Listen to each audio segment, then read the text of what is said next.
Welcome to Framlingham College In Conversation.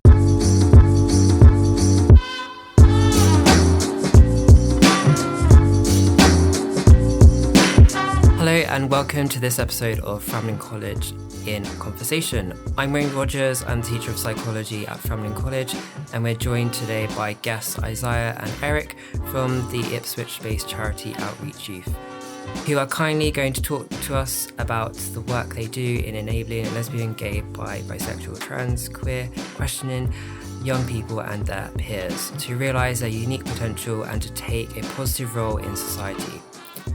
Welcome to you both and thank you for being here. We are also joined by members of the current year 12s. Hello. Hi. Hello. Hello. Hi. Would you introduce yourselves? Hi, I'm Mimi. I'm Harry. I'm Tommy. I'm Raff. I'm Emily. I'm Katie. I'm Margot. And from these students, we are keen to understand more about the work that Outreach Youth do and what we can do and learn from you at Framlingham College. So I'd like to hand over the baton to Katie, who I know is keen to hear your thoughts and benefit from your expertise. Could you tell us a bit about the Outreach Youth and what you do? Okay, so Outreach Youth is a youth organisation and we deliver youth work all across Suffolk, and we have one-to-one groups, we have youth groups, and we have groups for families, and we also have trans online groups. So there's lots of different groups that we do, but we sort of support LGBTQ young people to reach their full potential. It started as a group for gay men, and then as people of different like gender identities came along, it morphed into being one for like the whole like LGBT community. How did you get involved and what do your job roles involve?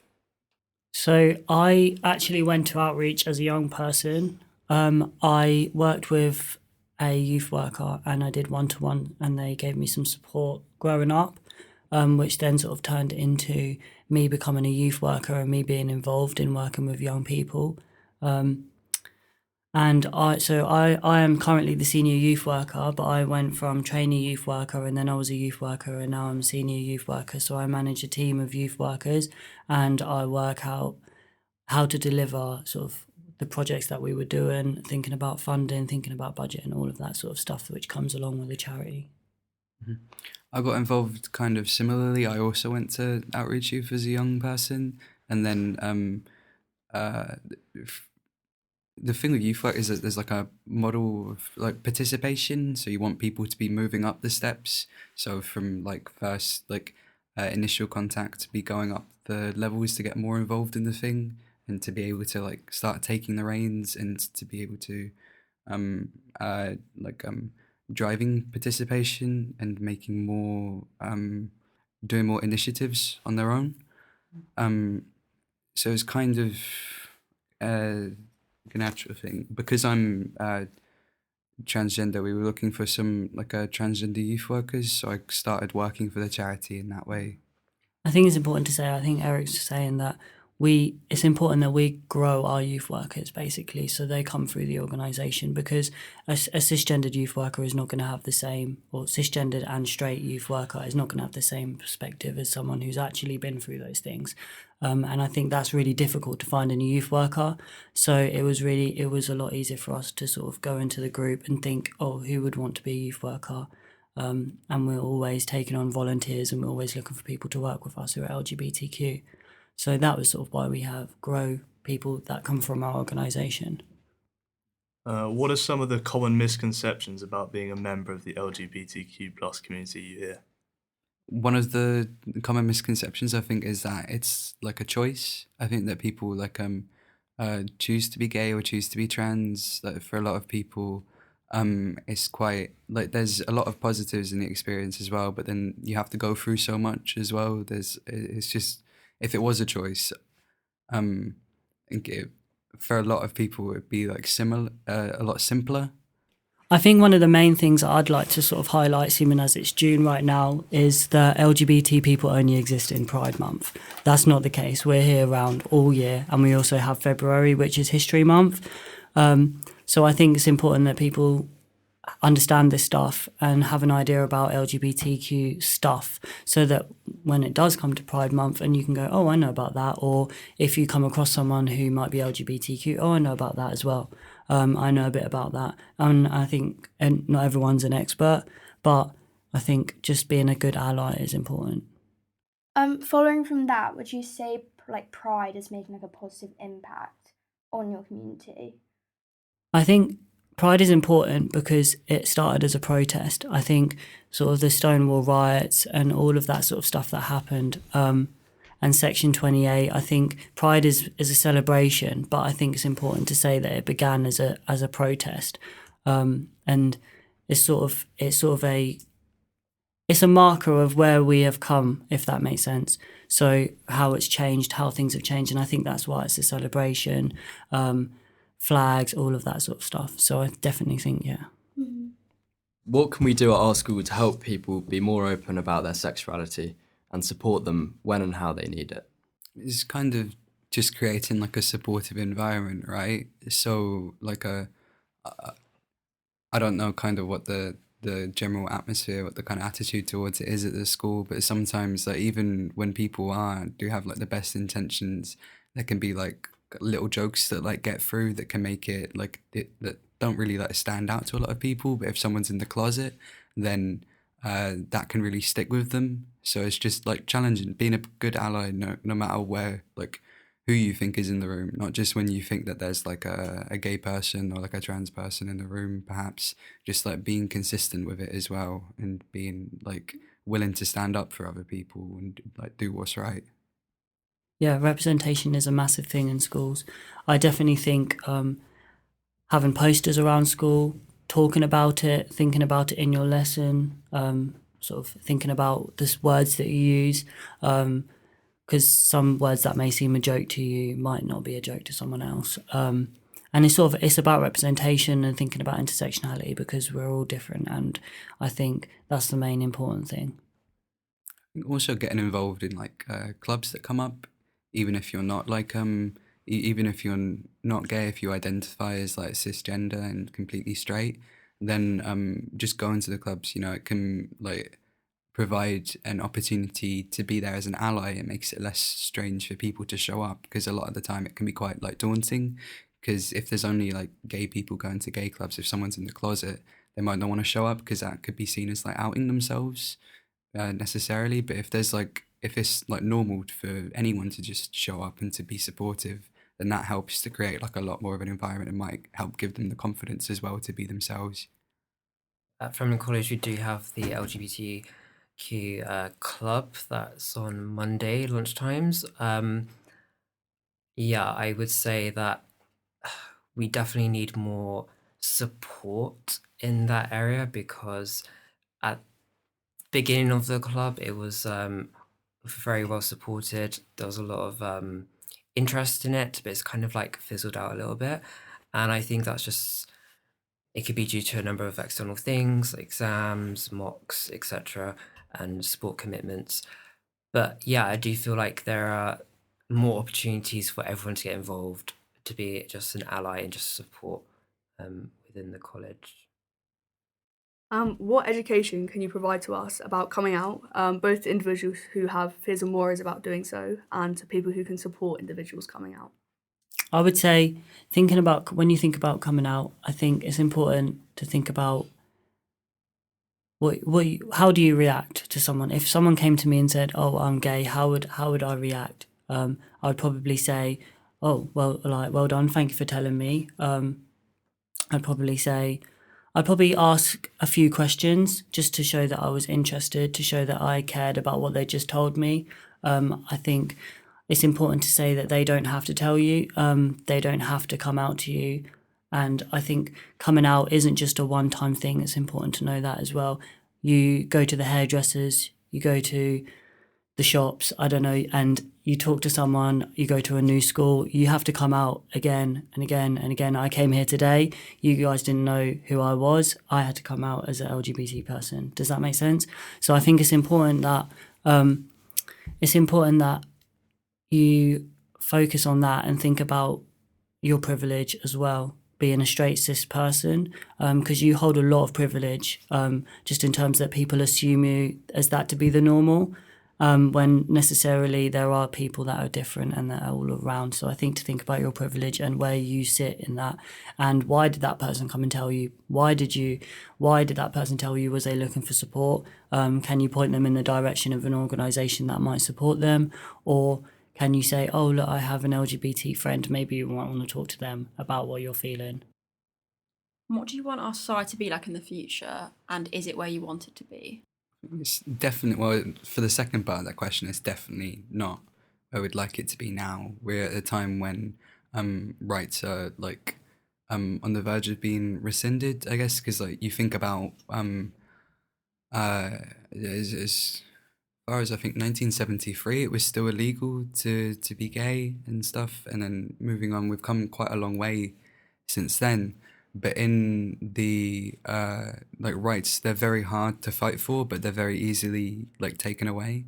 So we're definitely, I think, not where we need to be, especially kind of the reaction to the gay community that was happening throughout like the early 2000s, like 90s and stuff.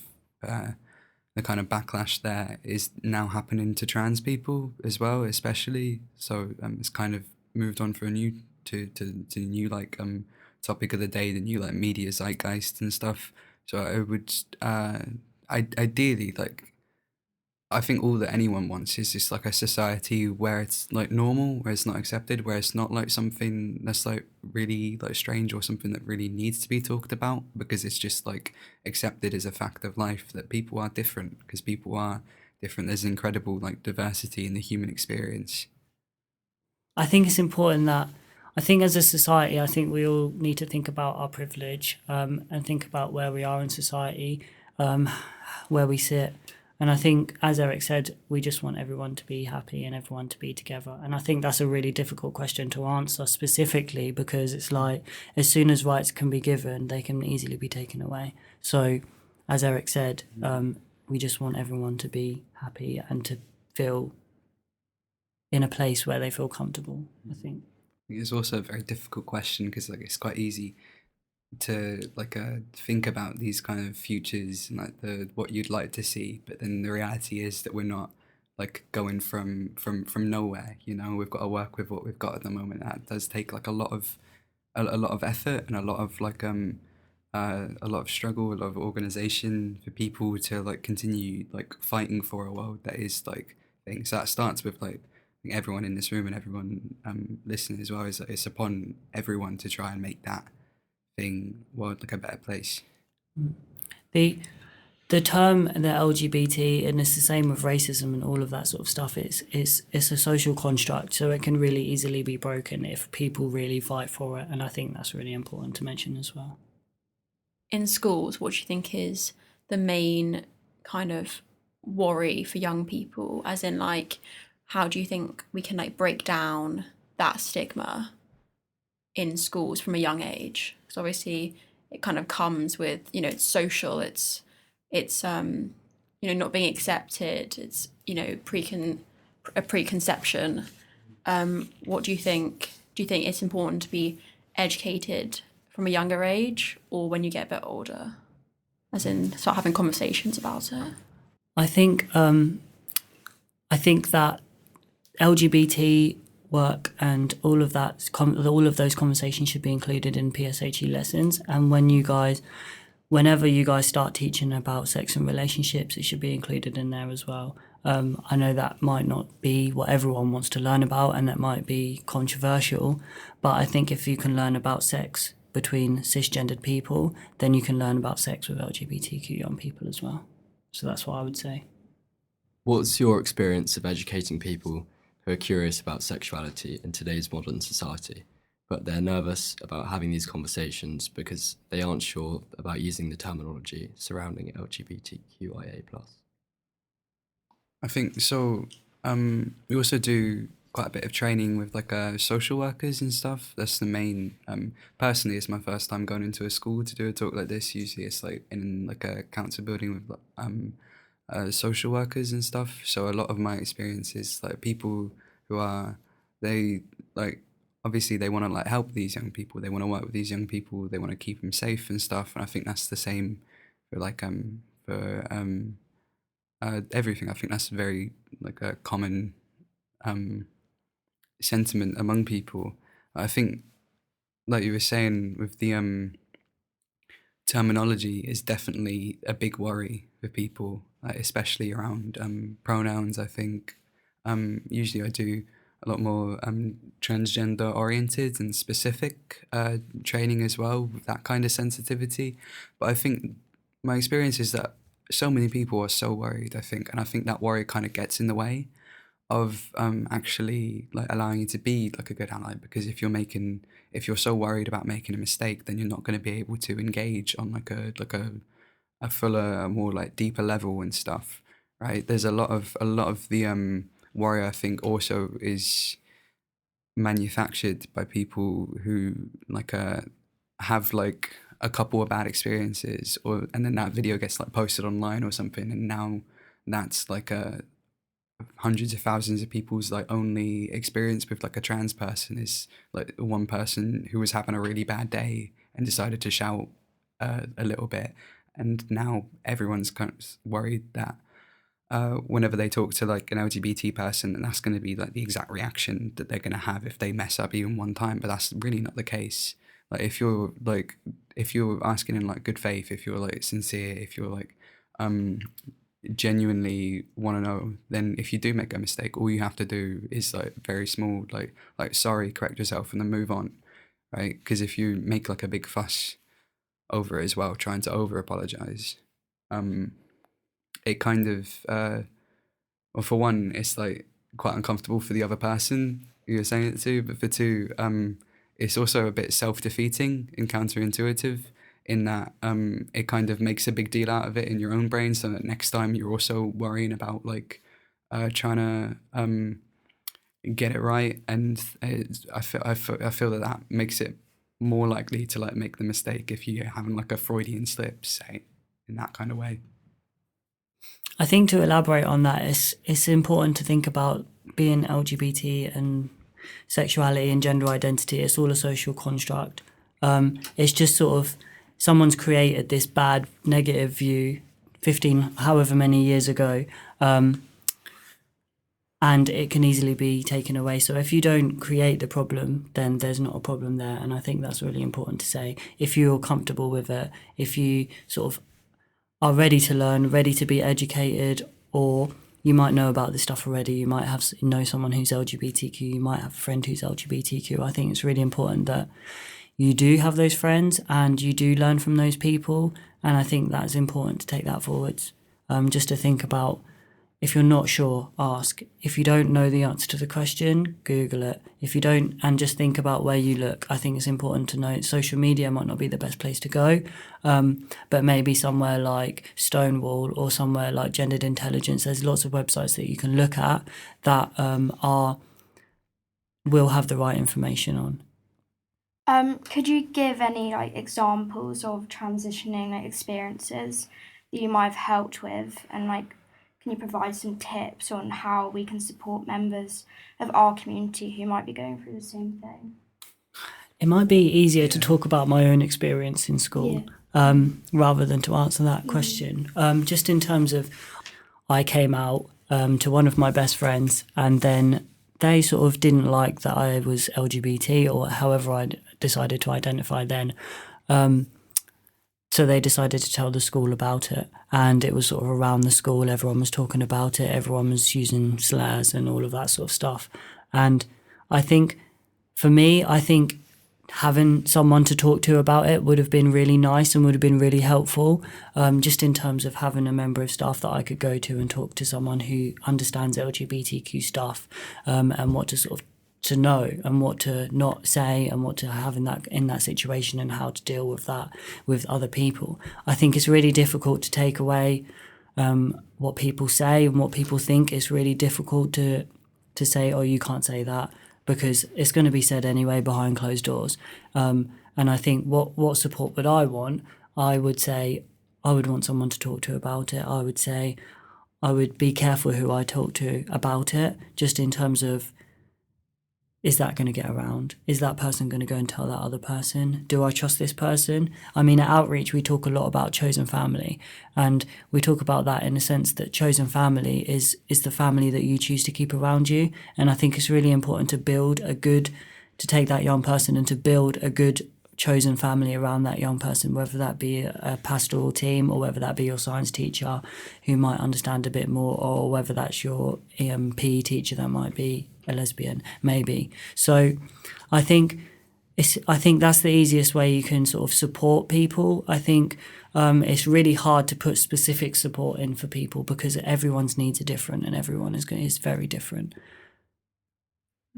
I think with transitioning as well, like the most in a school environment, right? You're under the age of 18. You don't have a lot of autonomy. You don't have a lot of money to like go out and do like the big like transitioning things that people like think about, the more dramatic things. So I think one way that you can like really support someone without being able to do all of that, because obviously no one can do all of that like at once, is just to like use their name and their pronouns that they've like chosen, that landed on, because it's just like it's a really simple thing. But if they're a lot of trans people kind of withdraw from public life because of like a lack of support, so they get like it's quite common for trans people to get holed up on like the internet and stuff, not go outside much, but just like being there for them, I guess, is like if they are like friends as well, and like supporting them in like the little like simple ways, so you can be like have like a normal adolescence. How would you say you sort of, like there's a big thing like with upstanders, like how would you say like you show yourself being an upstander? Is it hard to be one, but like if you put yourself around the right people, but sort of like, is it hard to be an upstander in some situations? I think when you use the word upstander, do you mean ally?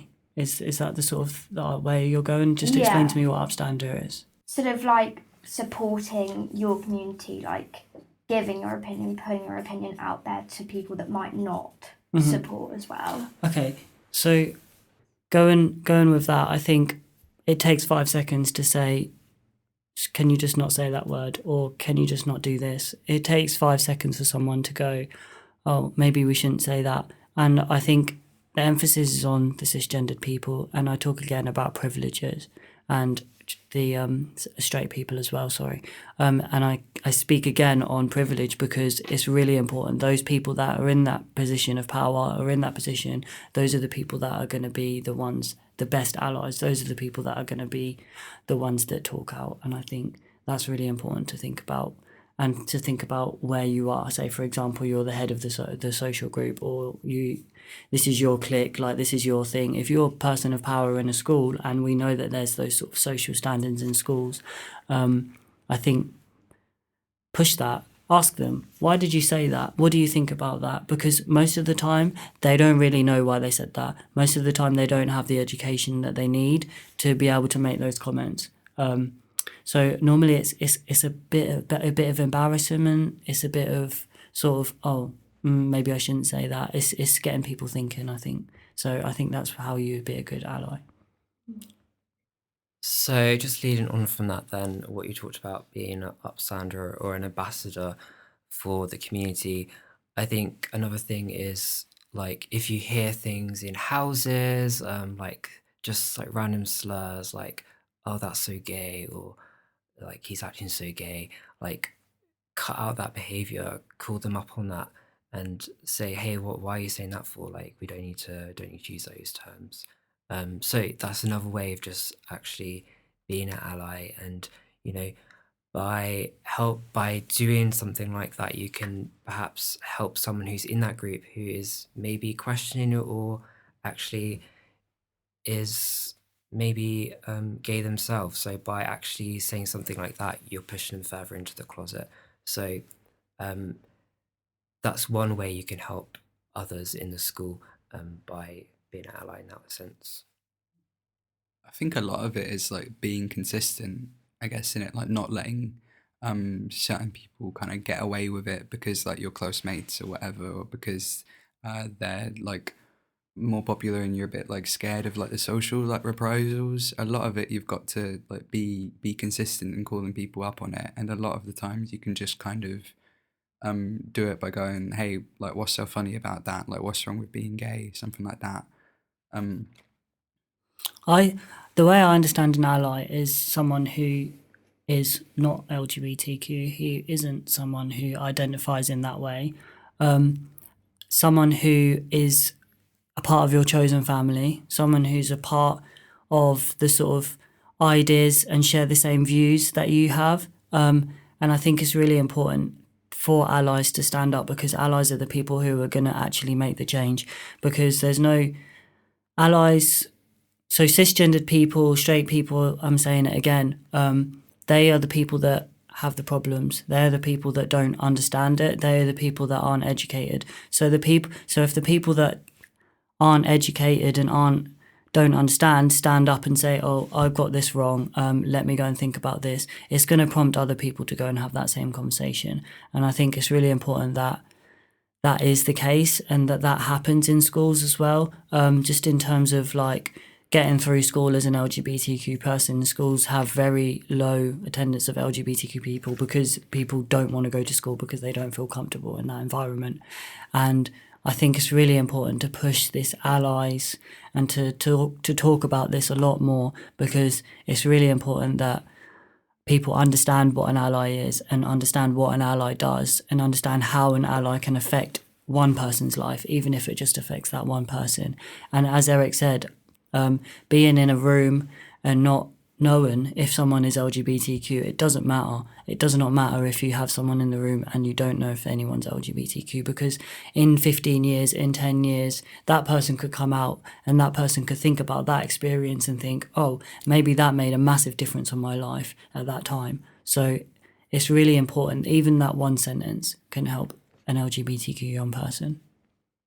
It's also like helping to advocate for like the specific like needs of LGBTQ people that you know, stuff like being there to support them when they're asking for like accommodations for things, to like help stick up and like stand up for them if they are like undergoing like some amount of like a bullying or abuse or something like that. One of the best like allies that I've known was a fella completely straight, completely cis, but he was absolutely fantastic ally in that. And one of the things that he did that really like cemented himself as like trustworthy and stuff is that there was at a time where there was like the men's room, there was no like stall on the toilet door, and the for like trans men that's quite a big issue, right?